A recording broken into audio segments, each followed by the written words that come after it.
That's Thomas Altman, still feeling super smug with himself after the very successful April Fool's prank that he pulled on the Miller's Maniacs. But Mother Miller's, she can detect smug and decides to knock him down a peg or two or three with this swell coming up here where he nearly gets toppled out of his boat. Now you don't want to fall out on the way out to the rock, but Thomas just giggled it off, no problem.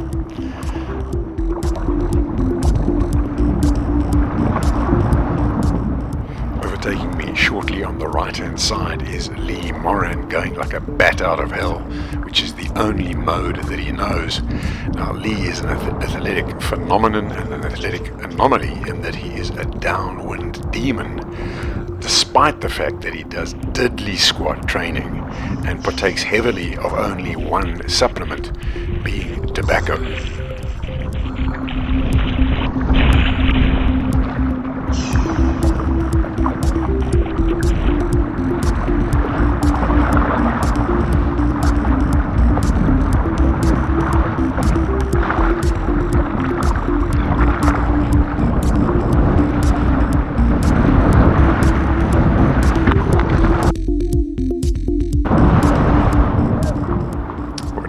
Here is another anomaly, which is my appearing to vaguely keep in touch with Thomas, but let me assure you that his reputation is entirely intact, as that is the last that I saw him, and I next saw him as I was coming up from the beach and putting my boat on the wash racks, and Thomas emerged from the club after having showered and he was freshly dressed and heading home.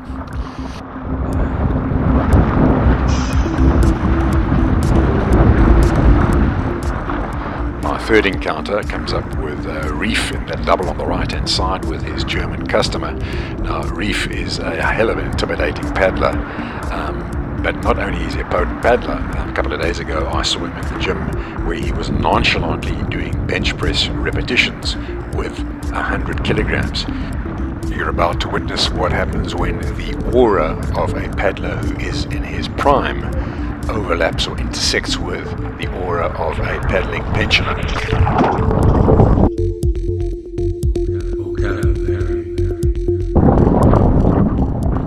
Yep, not only did he force me into the drink, but he also messed up my camera angle.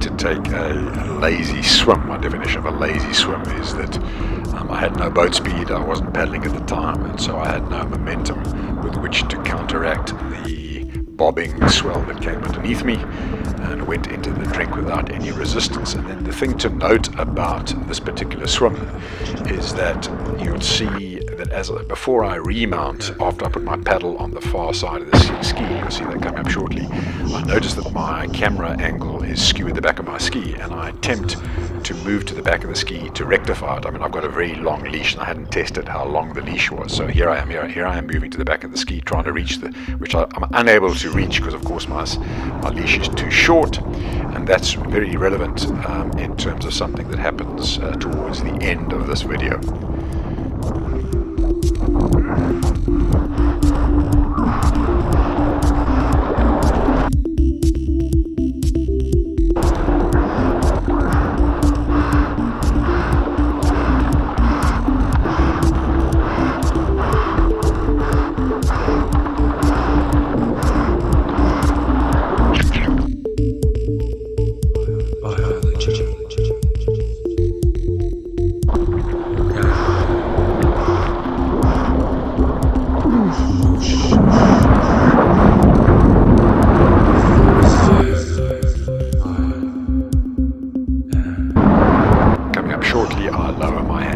Crutch to disconnect my quick release with my leash attached to my life jacket, only to find that it is no longer attached to my life jacket. So clearly it disconnected when I was remounting, which is the first time that has happened in about 150 plus remounts. So please keep an eye on the channel for a follow-up video on this topic.